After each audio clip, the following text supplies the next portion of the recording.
Assalamualaikum warahmatullahi wabarakatuh.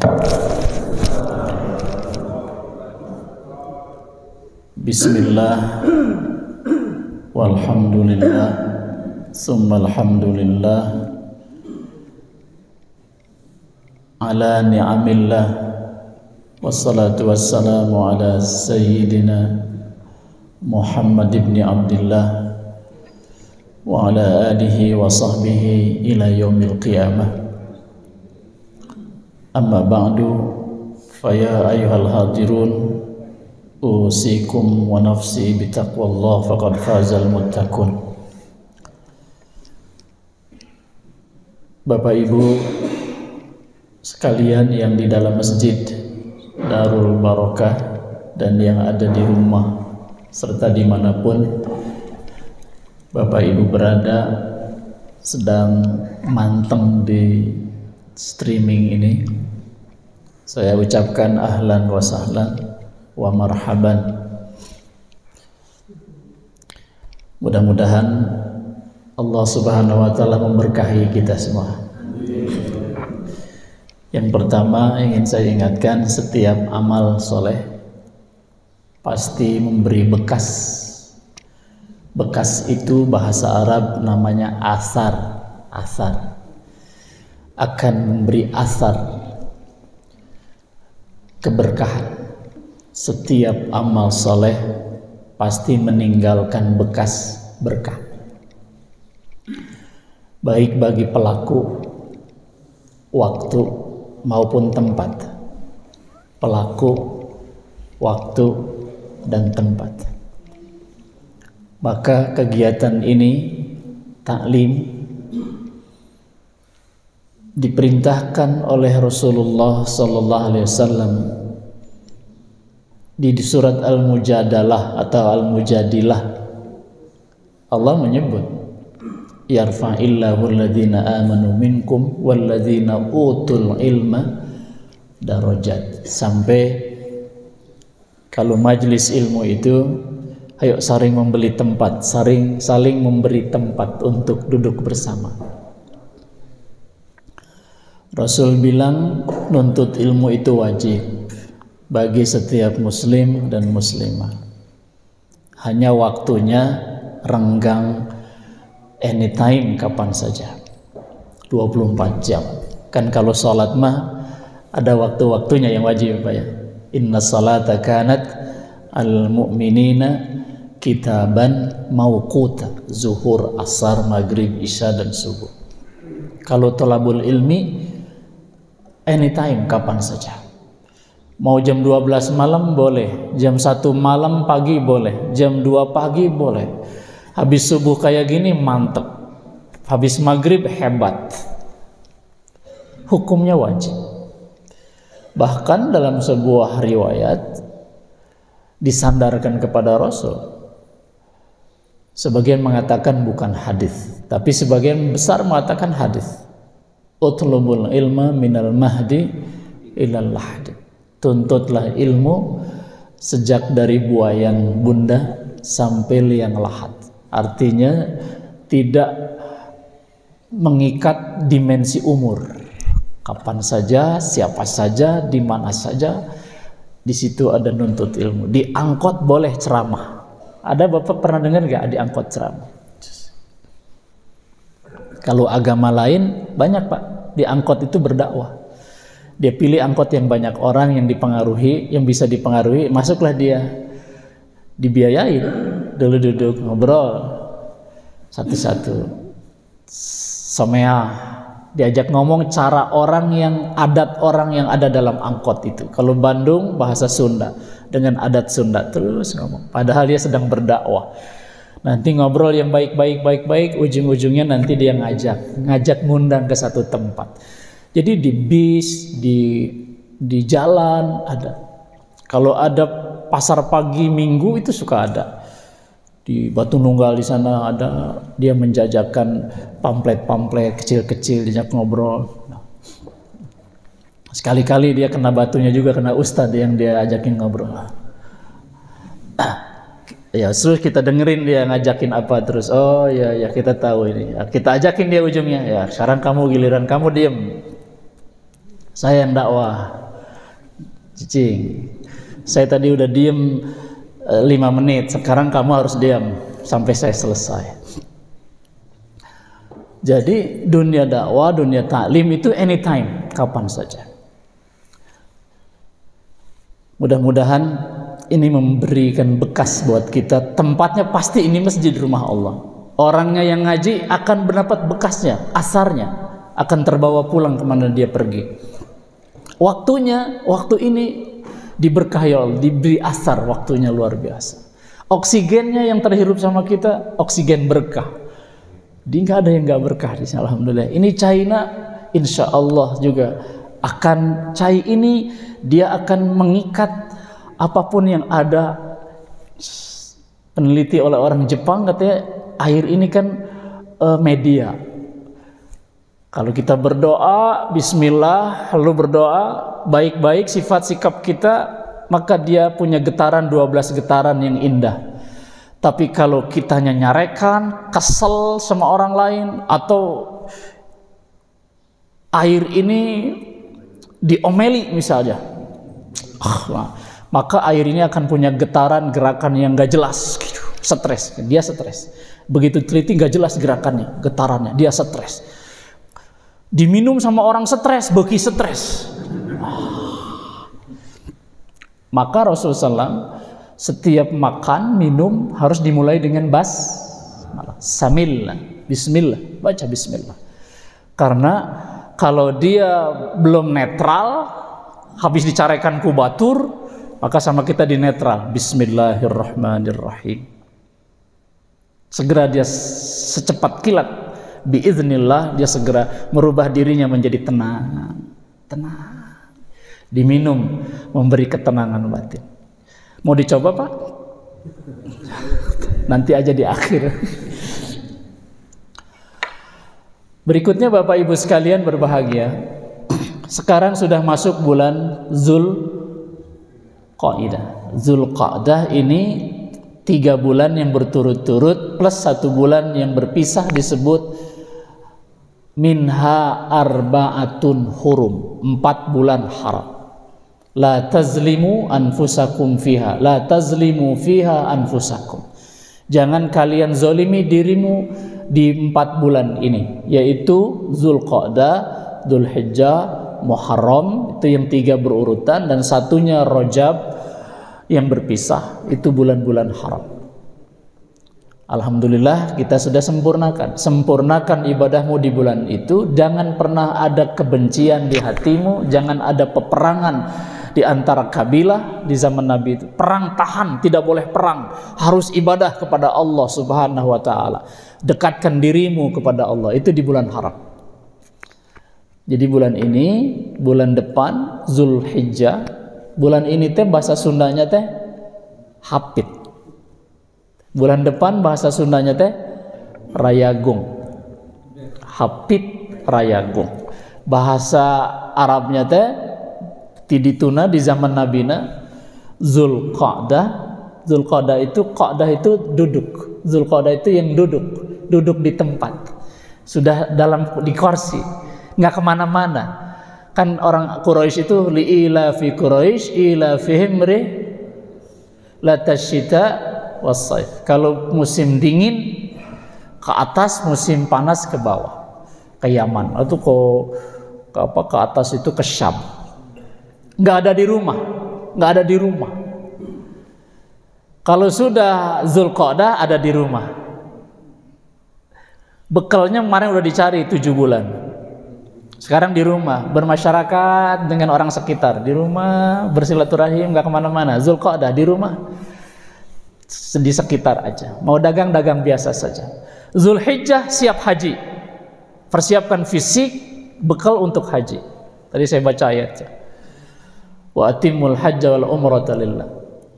Haji. Muharram masih belum pergi, masih ada di tempat, masih ada puasa di hari Tasu'a dan Asyura awal tahun. menyantuni orang miskin, fukara dan masakin pada saat-saat itu. Di Korehan, di kampung. Sofar baru berangkat. Sofar. Terus kalau setelah safar itu bahasa Sundanya mulut. Terusnya silih mulut. Bahasa Sundanya, bahasa Arabnya Rabiul Awal, Rabiul Akhir. Nah, yang rada bener kita tuh sama dengan Arabnya Jumadil Awal, Jumadil Akhir. Jadi Bapak Ibu sekalian yang berbahagia, alhamdulillah hari-hari ini kita akan rajin ngaji insyaallah. Nah, haji itu ada satu ibadah Pak yang diberi nama dengan ibadah kalau kurang, hak Allah kurang di situ, tidak dilakukan atau dilanggar. Kalau haji kan Pak ada yang rukun Pak ya. Ada yang rukun, ada yang wajib, ada yang sunnah. Wajib sama rukun beda. Kita baru bisa bedakan kalau di haji. Ada wajib, ada rukun. Kalau rukun nggak bisa diganti Pak. Nggak bisa diganti. Rukun nggak bisa diganti. Dia misalnya rukun itu kalau umroh itu tawaf. Mulai dari rukun itu berihram, pakai ihram. Pakai ihram itu nggak bisa diganti sama jin, sama sarung biasa, kecuali dipotong sarungnya jadi ihram. Jadi untuk ngelingker dipotong dulu pakai gunting. Itu rukun. Siapapun kalau haji sama umroh pada saat harus berihram harus pakai ihram. Terus tawaf. Kalau niat di mikot itu wajib. Niat di mikot itu wajib. Wajib haji, wajib umrah. Kalau rukun nggak bisa diganti. Kalau wajib terlanggar boleh diganti. Penggantinya namanya kafarat. Kafaratun. Pengganti. Nah, dalam ibadah haji itu khas ada istilah penggantinya itu dengan dam. Ingat Pak ya, dam. Tapi dam itu ada dua, ada dam hadiyu, ada dam kafarat. Kalau dam hadiyu, Bapak ngambilnya hajinya haji tamattu, maka wajib baginya mengeluarkan dam. Fa'idha amintum, tadi ayatnya saya baca, apabila kalian sudah dalam keadaan aman, tidak perang, tidak apa, faman tamatta'a bil umrati ilal hajj, maka boleh dia mengambil hajinya tamatta'a bil umrati ilal hajj, yaitu bersenang-senang melakukan umrah dulu baru haji. Ini lebih gampang, lebih mudah, lebih enak, lebih tentram, lebih enak. Datang ke Mekah, mau haji nih, niatnya haji dari rumah Pak, dari Bandung. Datang ke Mekah, terserah, mau dari Jeddah, mau di pesawat, mau dari Madinah datang ke Mekahnya, dia wajib berihram. Ihramnya ihram apa? Kalau dia tamattu, ihramnya ihram umrah. Fa'idha amintum, faman tamatta'a bil umrati ilal hajj. Tapi kata Allah, kalau dia ngambil tamattu hajinya, famastaisara minal hadi, maka dia wajib mengeluarkan hadiyu. Damnya dam tamattu namanya. Apa itu dam? Menyembelih seekor domba. Pertanyaannya, kenapa domba? Domba. Seekor domba Pak, disembelih. Faman lam yajid fasyamu thalathati ayyamin fil hajj wa sab'atin idza raja'tum. Kalau dia tidak bisa mendapatkan binatang domba di Mekah pada saat harus dia menyembelih, atau duitnya tidak ada karena hilang, nggak ada uang, maka boleh diganti dengan puasa 10 hari. 3 hari di Mekah, 7 hari nanti kalau sudah balik ke Bandung. Saya hanya ingin menyambungkan ceramah ini, pengajian ini, kajian ini dengan kajian yang terdahulu. Kita sudah bahas tentang an-nahr, yaumul id, berkurban. Kenapa harus domba? Begitu loh Pak ya. Kenapa domba? Domba. Maka sekarang Pak di Mekah ini sudah disiapkan domba 1 juta ekor. Kita di sini nyiapin berapa ekor Pak? Ada 20? Insya Allah 20-30 ya. Karena sudah boleh bisa disembelih di tempat umum lagi insya Allah. Di Mekah selalu disiapkan 1 juta ekor lebih. Pemerintah Saudi fatwanya mengatakan haji itu paling afdol tamattu, baru ifrad, baru kiron. Haji itu ada 3 caranya: tamattu, ifrad, kiron. Kalau kata Imam Asy-Syafi'i rahimahullah, yang paling afdol adalah ifrad, baru tamattu, baru kiron. Yang kena dam 2, tamattu dan kiron. Ifrad tidak kena dam. Kata ulama-ulama madhab Syafi'iyah, kenapa tidak kena dam ifrad itu? Karena dia tidak merubah tertib hajinya. Jadi haji dulu, begitu datang teh haji, tidak berumroh. Kalau berumroh dulu baru haji, namanya tamattu, disenang-senang. Saya beberapa kali pernah cara haji saya ifrad. Saya pernah pakai ihram 14 hari, nggak boleh ganti, 14 hari. Kalau hajinya ifrad, minimal pakai ihram itu 10 hari. Pakai ihram terus, larangan ihramnya itu harus dijaga. Sebab begitu terlanggar larangan ihram, dia menyembelih domba lagi. Nanti Bapak melanggar, misalnya harusnya di mikot itu tempat terakhir harus sudah pakai ihram dan niat. Mikot namanya. Ada mikot jauh, mikot dekat. Misalnya di Yalamlam. Kalau kita dari Indonesia mau langsung ke Mekah itu bisa di Yalamlam, di pesawat udara di dalam, bukan di atas. Oh, di atas pesawat hiber nanti. Di dalam kapal. 30 menit sebelum mendarat kita udah pakai ihram, niat labbaik Allahumma hajjan. Kalau dia hajinya ifrad, labbaik Allahumma hajjan. Begitu sampai di Jeddah, proses imigrasi, pakai terus ihram dia. Nggak boleh nyarekan, nggak boleh motong kuku, nggak boleh nyabut rambut, nggak boleh nyabut bulu, nggak boleh. Nggak boleh bertengkar, nggak boleh pasea, nggak boleh. Yang dia ada adalah talbiyah, labbaik Allahumma labbaik, labbaik la syarika lak labbaik, innal hamda wan ni'mata lak wal mulk la syarika lak. Itu aja terus dia. Tapi kalau ditanya sama imigrasi, petugas harus dijawab. Man Indonesia, Indonesia. Labbaik Allahumma labbaik, labbaik la syarika lak wahdak la mazauja. Sendiri kata dia, wahdak sendirian. La mazauja, istri saya ada. Oh ya, labbaik Allahumma labbaik. Jadi ditanya jawab, terus labbaik talbiyah lagi. Pak Haji ini ada pembagian makanan, ayo makan dulu. Sini mangga, alhamdulillah. Labbaik Allahumma labbaik, labbaik la syarika lak. Lagi makan berhenti dulu talbiyah. Gitu, itu bagus banget.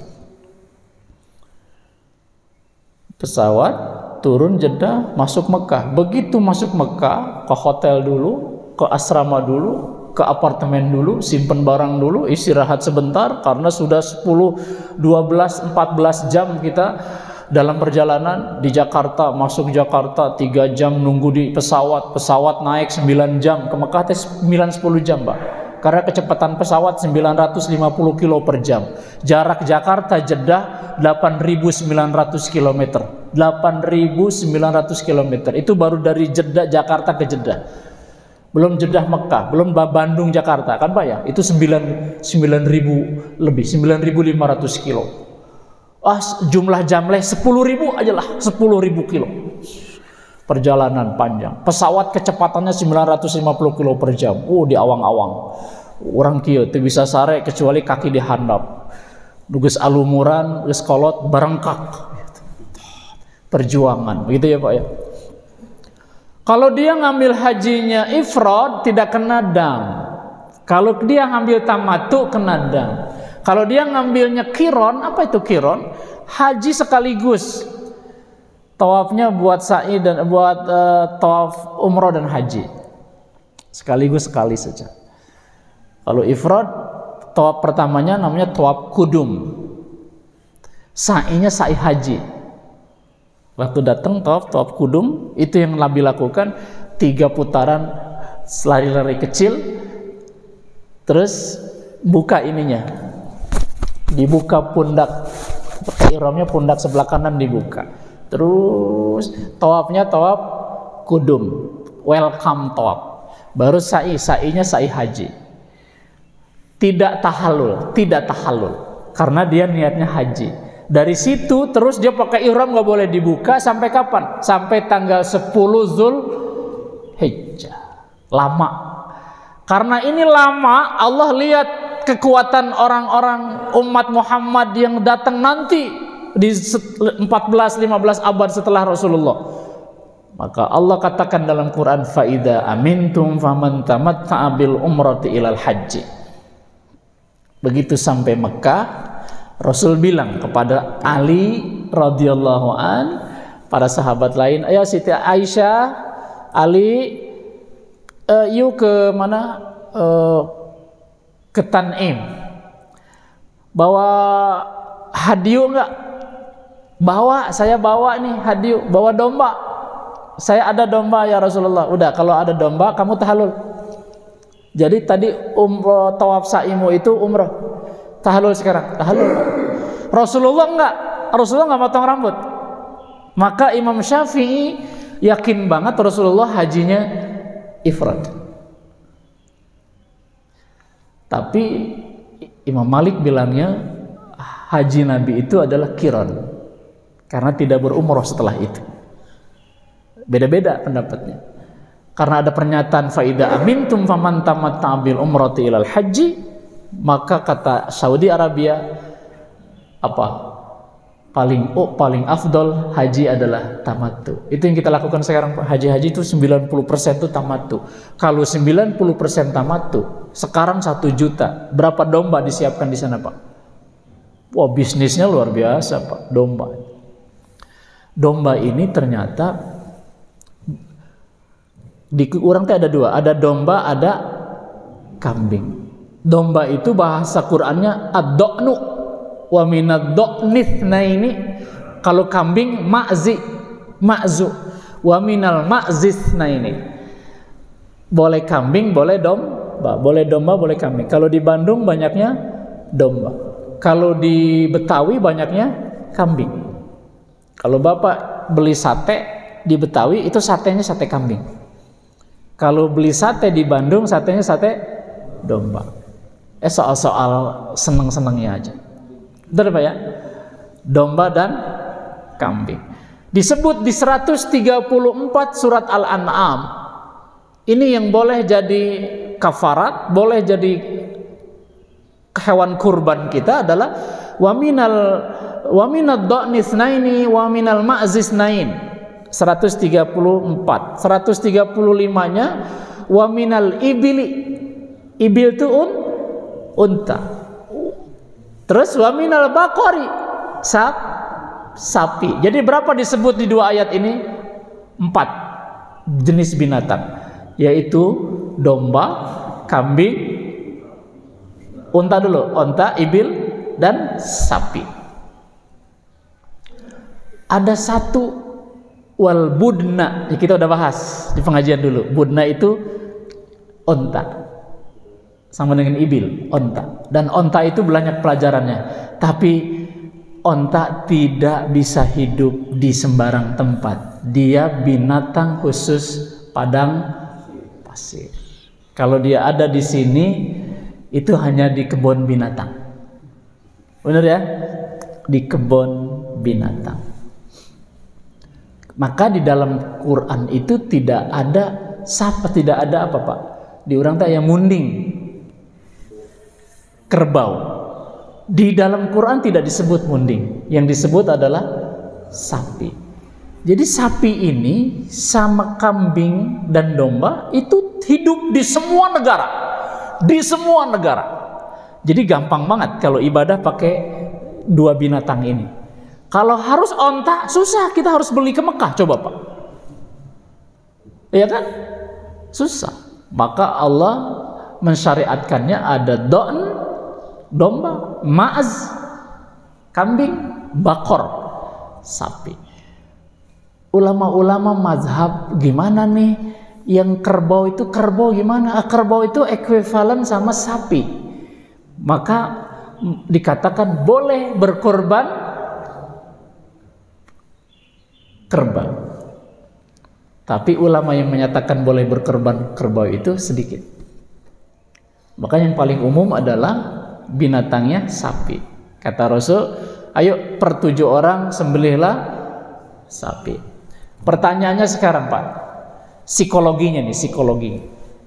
Kenapa Bapak soksien ku domba? Halo? Padahal domba itu binatang paling hebat. Punten, paling hebat itu artinya dia tidak membawa apa-apa, tapi ku urang teh dihukum. Tong domba, sieun ku domba. Peda-peda tensinya 150. Sehingga binatang domba oleh sebagian orang Indonesia dibilang ini biang keladinya darah tinggi. Padahal Nabi kalau syukuran pakai domba. Nabi kalau datang tamu sembelih domba, sembelih kambing. Domba, kambing disembelih oleh Rasulullah SAW. Kalau ada sahabat kedatangan Rasulullah bilang, nanti aku datang ke rumahmu ya besok. Itu sahabat itu bahagia luar biasa. Kenapa? Karena yang akan datang ini adalah orang yang paling berkah. Nafasnya berkah, fisiknya berkah, langkahnya berkah, bekas-bekasnya berkah, bekas duduknya, bekas berdirinya berkah.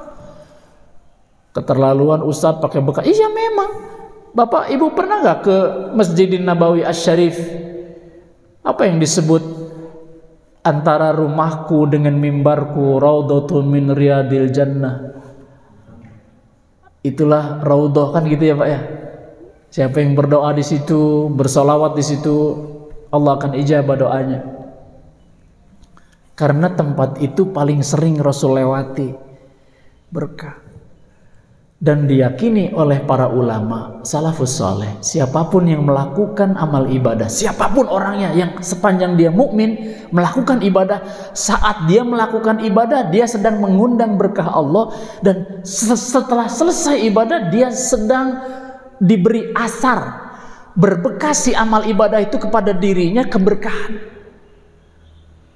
Pak, kalau orang habis pulang haji kok mau geus 40 poe dirontok eta Pak ieu pananganana, betul tak Pak? Bolak-balik. Kenapa? Berkah. Bener, karena dia habis pulang dari ibadah yang luar biasa, berbekas pada dirinya keberkahan dari Allah Subhanahu wa ta'ala. Bapak pulang dari sini, kalau ada yang ngerontok pandangan Bapak, bere we Pak. Kok mau bari mere sarapan Pak? Kenapa cium tangan saya? Berkah, tabaruk. Saya nggak bisa sholat berjamaah dan pengajian.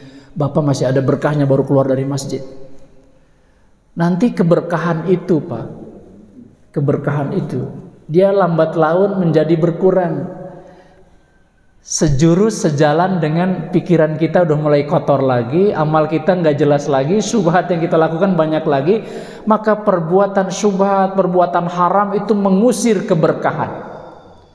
Bapak baca Quran di rumah, A'udzubillahi minasyaitonirrajim, mulai berkah Allah turun sepanjang bacaan sedang kita baca, di waktunya, di tempatnya, di orangnya.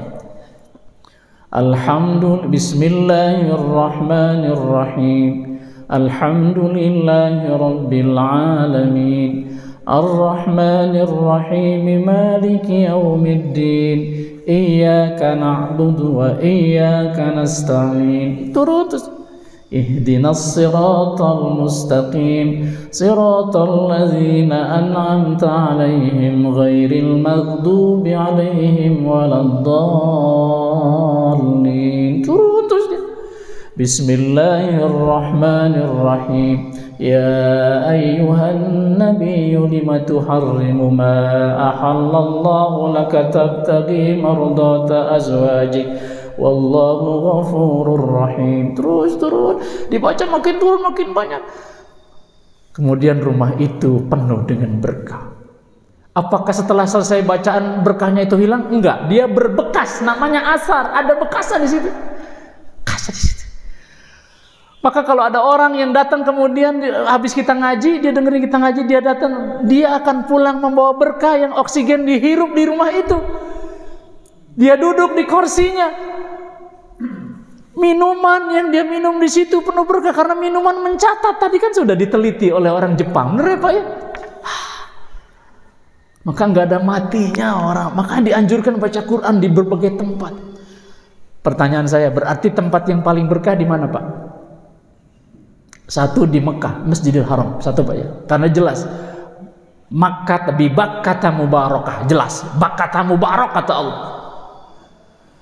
Terus ada malam yang penuh berkah. Lailatan fi lailatin mubarakah.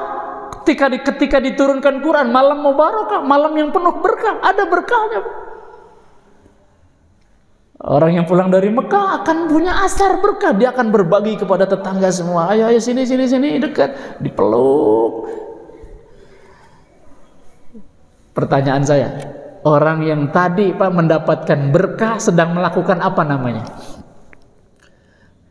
Dia nggak sengaja ataupun sengaja. Kalau saya sih sengaja, namanya tabarruk. Apa Pak? Tabarruk. Ada seorang ulama habis ngaji, habis pengajian, jangan sia-siakan kecuali dekati beliau karena beliau sedang memancarkan keberkahan dari Allah habis ngaji. Maka banyak orang cium tangannya, tabarukan. Saya kalau haji Pak, punten, saya kalau haji, tahun ini saya nggak haji. Saya haji terakhir tahun sebelum Covid 2019 terakhir. Tahun ini nggak jadi haji. Mudah-mudahan tahun depan. Saya kalau haji jarang saya beli baju, beli kopea, beli sarung. Karena ada orang-orang yang, Ustadz, tolong ini saya belum bisa ke Mekah. Saya baru mampu beli sarungnya, mudah-mudahan duit 700.000 beli kain BHS dipakai sama Ustadz di Mekah. Ini coraknya kelihatannya Ustadz suka. Kasih saya BHS, saya pakai Pak di sana. Pakai. Itu pasti orang yang mengeluarkan uangnya itu mengucurkan keberkahan karena Allah. Tabaruk ya, Pak, tolong pakai deh, saya secara fisik nggak bisa ke sana. Ini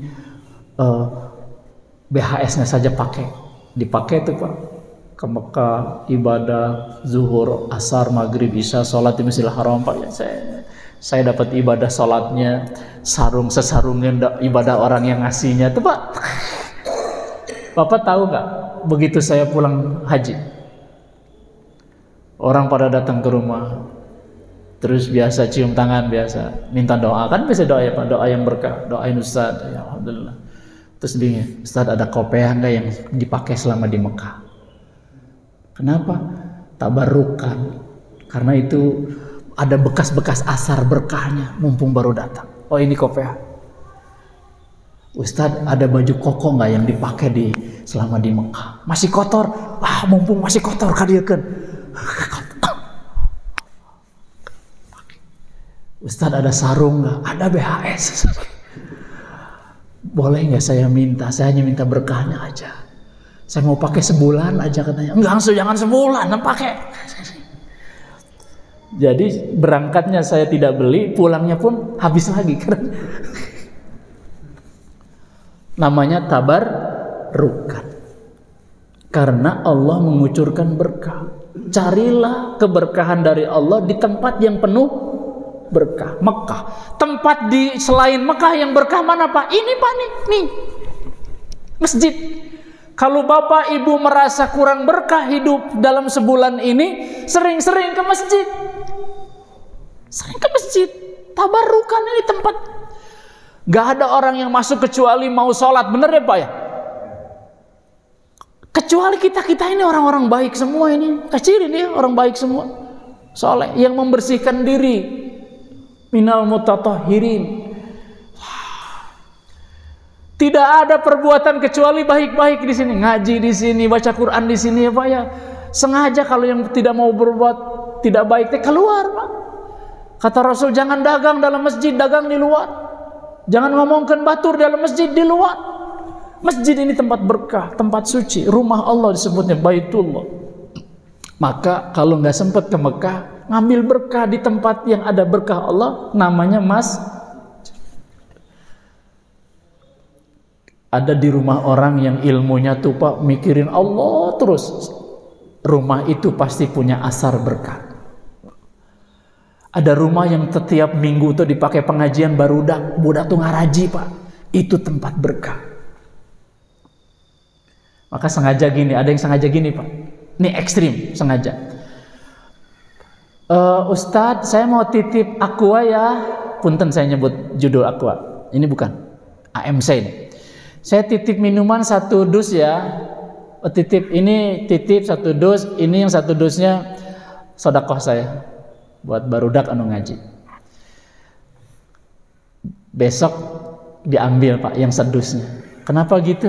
Tabarukan. Saya pengen yang saya minum di rumah itu diberkahi Allah. Sudah disimpan di tempat yang berkah, di saat yang berkah. Diambil, bawa ke rumah. Bismillah. Udah minumnya terus Bismillahirrahmanirrahim. Maka ada barang yang paling berkah adalah Ka'bah al-Musyarrafah. Ada air yang paling berkah, air Zam-Zam, karena di tempat yang paling berkah adanya. Setiap orang melihat Allahumma zid hadzal baita tasyrifan wa ta'ziman wa takriman wa zid man syarrafahu wa azzamahu mimman hajjahu aw itamarahu tasyrifan wa ta'ziman wa takriman wa mahabbatan. Setiap melihat Ka'bah, seorang selalu lihat, ya Allah tambahkan kemuliaan Ka'bah al-Musyarrafah. Tambahkan kemuliaan. Allahumma zid hadzal baita tasyrifan wa ta'ziman wa takriman. Wazid, dan tambahkan keberkahan, kemuliaan orang yang datang berhaji dan berumrah. Wazid man syarrafahu wa azzamahu mimman hajjahu. Tuh, hajjahu awi tamarahu, orang yang berumrah. Didoain sama setiap orang. Boleh jadi orang berumrah haji itu berkah banget pulangnya, didoain Pak. Kalau dia tidak begitu besar berkahnya karena amalnya sederhana banget, karena mungkin punten tidak pinter agama selama di Mekah Madinah, tapi dia didoain sama orang-orang yang soleh banget. Orang soleh Pak, soleh banget, begitu masuk Allahumma zid hadzal baita, ya Allah tambahkan kemuliaan rumahmu ini, Ka'bahmu ini, dan tambahkan kemuliaan orang yang datang haji dan umroh, didoain. Begitu pulang, dapat dia berkah luar biasa. Kalau udah tahu gini Pak, mau dibiarin tuh orang pulang haji, biarin saja gitu, nggak ditepungan sama kita. Tepungan Pak, tabarukan. Dan pada saat dia berdoa, doanya mustajab. Kang, doain saya Kang. Doain saya. Doain ya Allah ya Rabb. Saya nggak bisa ngadoa. Sok didinya we nu ngadoa, saya nu ngaminkeun teu naon. Ya Allah, berkahi kami. Kata yang habis pulang haji, amin, amin. Maka dulu ada pameo orang di kampung. Kalau orang habis pulang haji itu ada berapa katanya malaikatnya Pak? 40 malaikat katanya mendampinginya. Malaikat rahmat ini, malaikat barokah. Satu persatu begitu pulang lagi nanti katanya. Malaikat akan kabur lagi. Sempat pulang. Karena orang dulu kalau habis haji itu 40 hari teka mana? Ya keur melieur jet lag. Teka mana? Dia sedang memberi asar berkah. Ya Pak ya? Sampai ekstrim dulu mah, ekstrim. Zaman saya kerletik Pak. Itu minuman bekas kiai ge parebut tabarukan. Ya hari kata ahli kesehatan ya kitu-kitu teh ulah lah bilih kiaina keur teu sehat pan gitu leres teu. Bisi ajenganana keur teu sehat, flu berat kan enggak bagus katanya, ada bakteri. Siapa bilang? Saya selalu minum katanya bismillah aja. Pakai bismillah semua netral katanya gitu. Ya tergantung keimanan kalau di situ, keyakinannya. Jadi Bapak Ibu sekalian berbahagia, kata Rasulullah SAW, semua nabi pengembala Semua nabi pengembala. Kenapa selalu dalam ibadah itu baliknya ke domba, kambing, sapi? Ini ibadah-ibadah apa? Ibadah-ibadah maliyah. Dan kenapa selalu kita, orang-orang di kita beda sama di Arab? Arab Saudi itu Pak sampai sekarang tidak berubah. Kalau saya lagi datang, teman-teman tuh merasa berterima kasih. Mereka tuh nyiapin buat kita yang baru datang itu nasi mandi namanya, nasi mandi kambing. Ustadz, kami udah siapin nasi mandi kambing, nanti malam datang ke tempat kita. Saya dijemput kita. Nasi mandi kambing, nasi kambing muda Pak. Itu hidangan istimewa. Datang orang Indonesia nggak icip-icip gini. Nah ini kambing, sian orang mah kambing. Jangan takut. Karena kita salah kelola kesehatan kita jadi menyalahkan kambing. Artinya salah nabdidinya, kambing disalahkan. Cek kambing urusan naon yang saya sejak zaman Nabi Adam menjadi domba, menjadi binatang peliharaan para nabi. Rasul bilang semua nabi Pak, pekerjaan masih kecilnya adalah mengembala domba. Dahsyat ya Pak, semua nabi. Jadi nyunah banget itu ngembala domba. Maka di Sumedang kenapa Anda jualan domba? Kan di gunung-gunung itu Pak, buat ternak-ternak. Nyunah, ini teh salah satu usaha nyunah siga Rasulullah sallallahu alaihi wasallam. Sampai si orang kayanya juga ngagebukan kambing. Sampai Nabi Isa mah alaihi salam umatnya katanya Nabi Isa itu pengembala domba supaya dombanya tidak tersesat, dan dombanya jadi orang. Orang dianggap domba tersesat. Nabi itu mengembala domba supaya dombanya tidak tersesat. Siapa itu dombanya? Kita tanya mereka. Ya didinya aja ada domba. Orang dianggap domba. Padahal domba itu luar biasa. Dan ada di sebuah keyakinan agama, sapi itu menjadi makhluk suci. Nggak boleh disembelih, nggak boleh dimakan.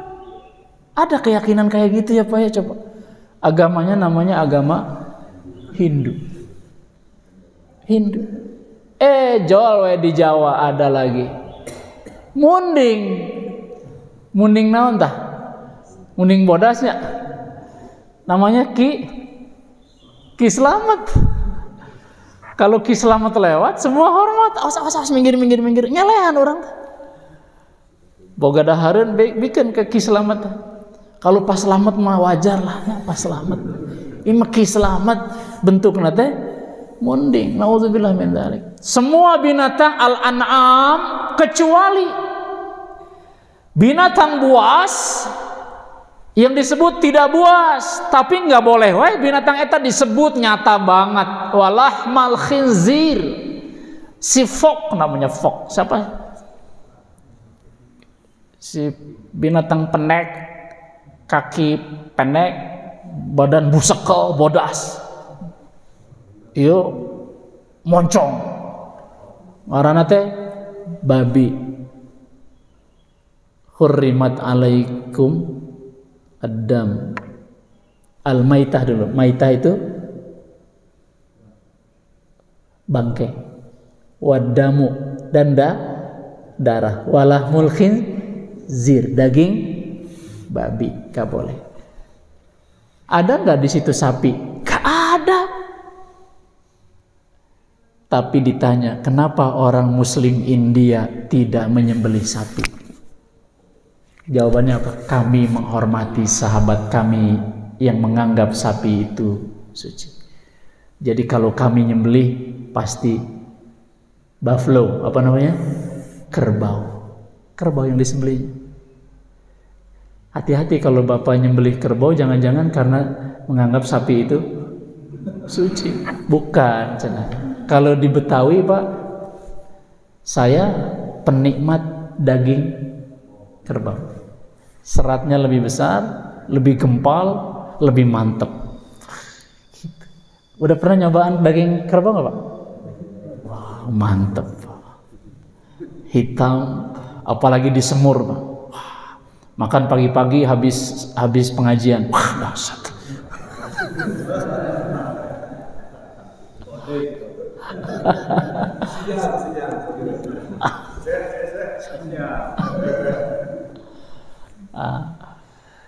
Jadi ada ibadah yang harus menyembelih binatang. Binatangnya al-an'am.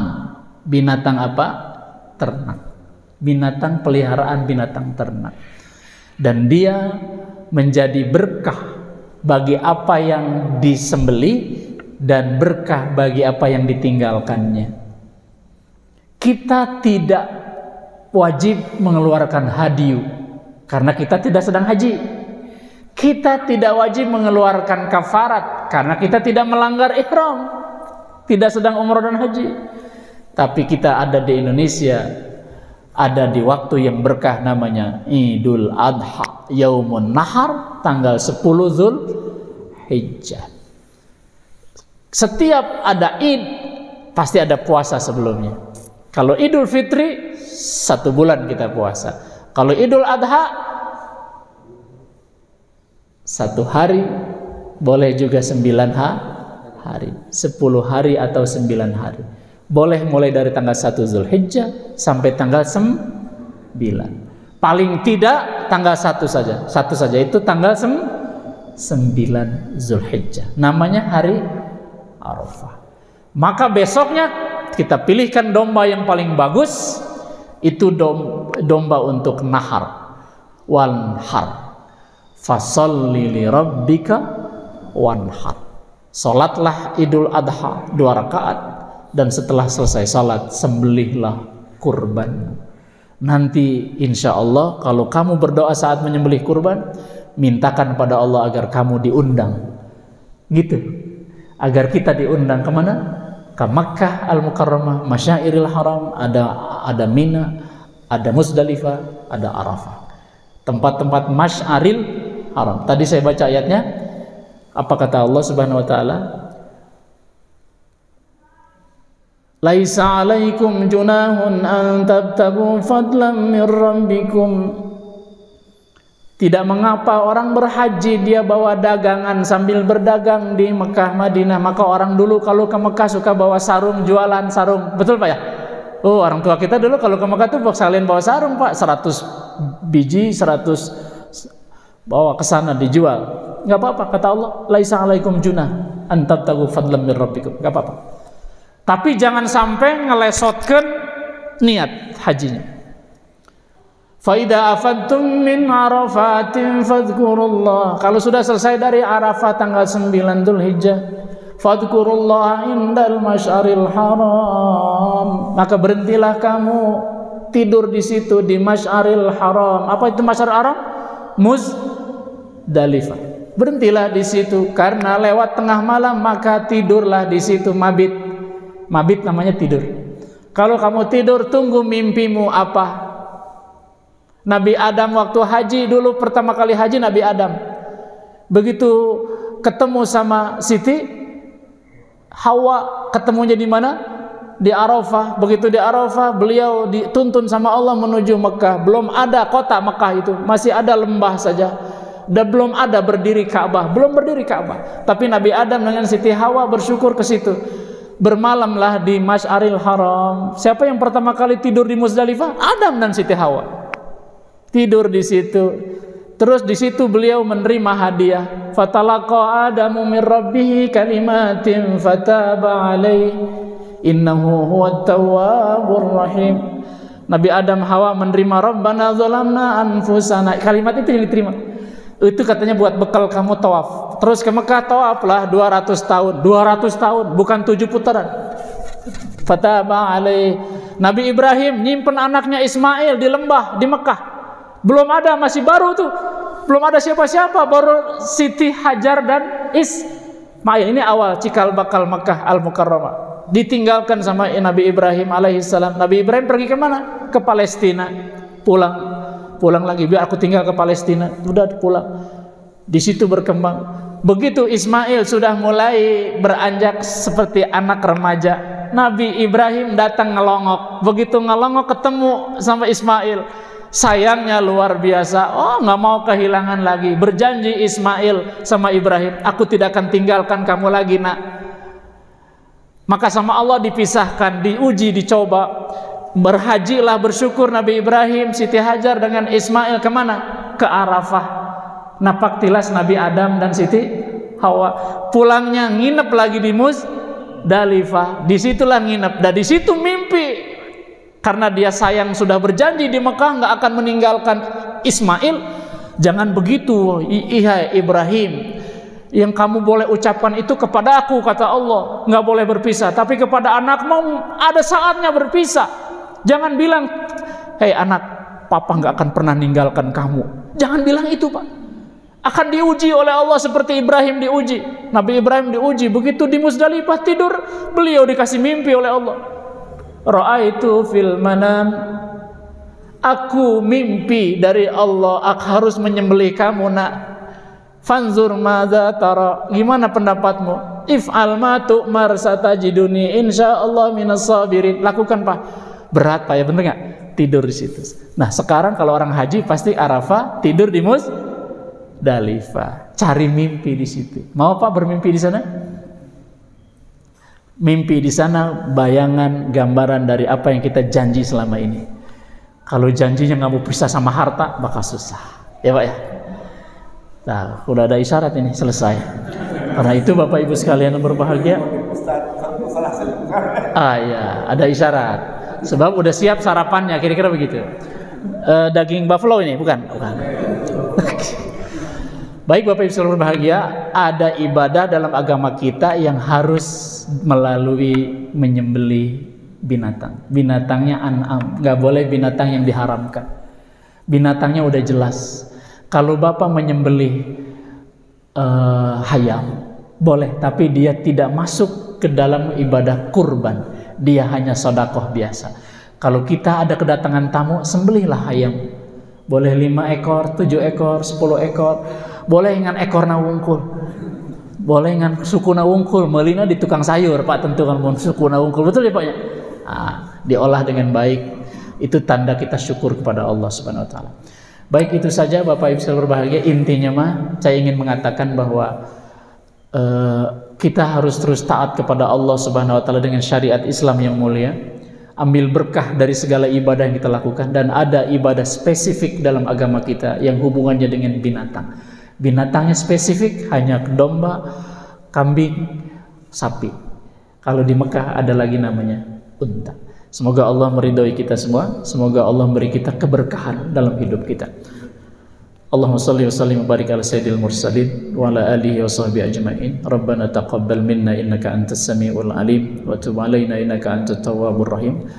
Allahumma aslih lana dinana alladhi huwa ismatu amrina wa aslih lana dunyana allati fiha ma'ashuna wa aslih lana akhiratana allati ilaiha ma'aduna.